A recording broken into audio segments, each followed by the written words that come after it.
এরপরে প্রশ্ন হলো, পাপাচারে জর্জরিত হলেও কোন দোয়া পড়লে আল্লাহ তাআলা সকল গুনাহ ক্ষমা করে দিবেন? ভাইরা আমার, কোরআন কারীমের সূরা নিসার 110 নম্বর আয়াতে আল্লাহ রাব্বুল আলামিন ইরশাদ করেছেন, আউযু বিল্লাহি মিনাশ শাইতানির রাজীম, ওয়া মান ইয়ামাল সুআন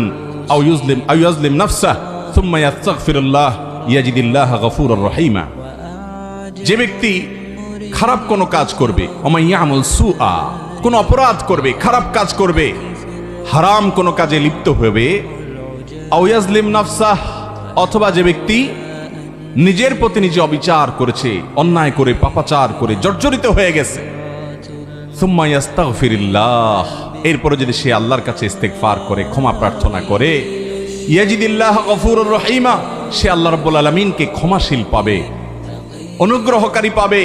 যদি সে আল্লাহর কাছে মাফ চায়, চাওয়ার মতো, তো সে দেখবে যে আল্লাহ তাআলা তাকে মাফ করে দিয়েছে,